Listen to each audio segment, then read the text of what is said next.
ఆ తర్వాత ఇక్కడి నుంచి ఈ 3 ఉన్నాయి. యజ్ఞోపవీతం మన శరీరంలోనే ఉంది. ఇడా పింగళ సుషుమ్న.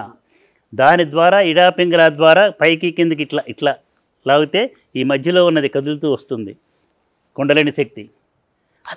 అద్భుతమైనటువంటిది. అప్పుడే మనం జాగ్రత్తగా ఉండాలి. శాంతిగా ఉంటేనే కానీ వచ్చి అశాంతిగా ఉన్న మనసు కనుక చికాచిక అయితే డిప్రెషన్లోకి వెళ్ళిపోతారు. ఎట్లా పడితే అట్లా చేసుకోకూడదు. గురువు యొక్క అనుగ్రహం లేనిది, గురువు యొక్క గైడెన్స్ లేనిది మా అంతటా మా పుస్తకం చూసి చేస్తున్నామంటే జాగ్రత్త, డిప్రెషన్లోకి వెళ్తే చాలా కష్టం. మళ్ళీ దాన్ని తొలగించగల గురువు చేతిలో పడితేనే ఆ స్పర్శ వలనే నువ్వు ఇందాక అడిగావు, గురువు చూపు ద్వారా శక్తి ప్రసరిస్తాడు, స్పర్శ ద్వారా చేస్తాడు, సంకల్పం ద్వారా చేస్తాడు, మాట ద్వారా చేస్తాడు, బాధించి చేస్తాడు, కష్టపెట్టి చేస్తాడు, తిట్టి చేస్తాడు, అన్నీ చేస్తాడు అనమాట. గురువు చేసేటువంటి ప్రతి ఒక్కటి మనకి శక్తివంతం చేయడానికి. చూడు ఎంత అద్భుతమైన, కిందటిసారి కూడా అద్భుతమైన ప్రశ్నలు నువ్వు వేస్తున్నటువంటిది అంత ఇంత కాదు. నీలో అత్యద్భుతమైన జ్ఞానం ఉంది.